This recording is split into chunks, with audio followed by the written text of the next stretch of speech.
after Wales to Fishguard to be precise transition, Gwaun have a great story to share about the power of community investment. I think Ben sort of touched on that as well, and what it can unlock when combined with renewable energy. We're joined by Tom Lasser to tell us more. Tom, your 5 minutes starts now. Thank you very much. Yes, hi everyone.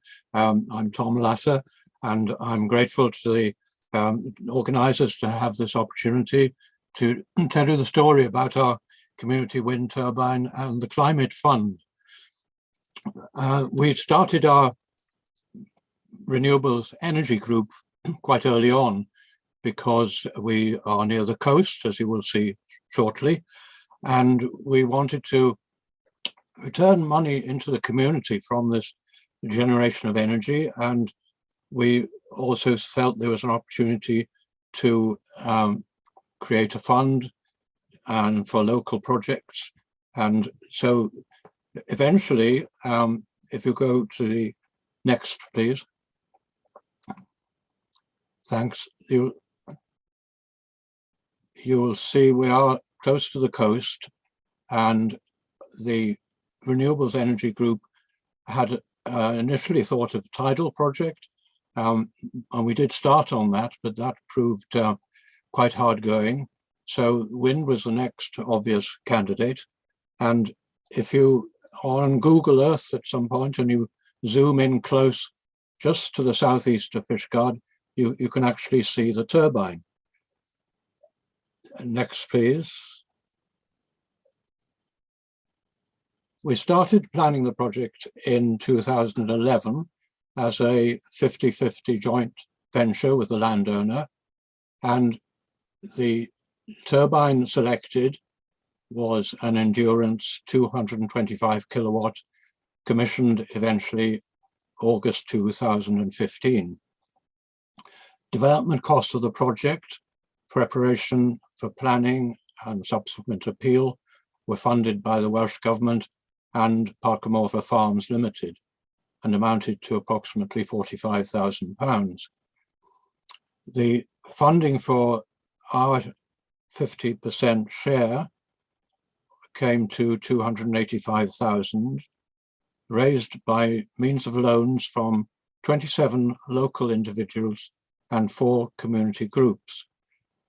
We are on target to repay all the loans by February of next year, in spite of having a 6-month breakdown in 2018.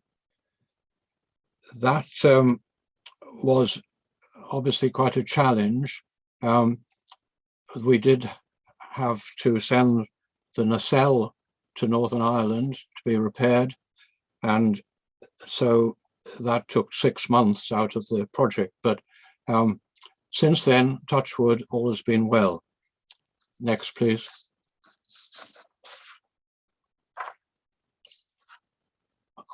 The annual production varies, as you can see, minimum 560,000, maximum 644,000 units per year. Income, currently feed-in tariff 17.3 and export 16 pence. That was a big jump from last year. September last year was 5.5.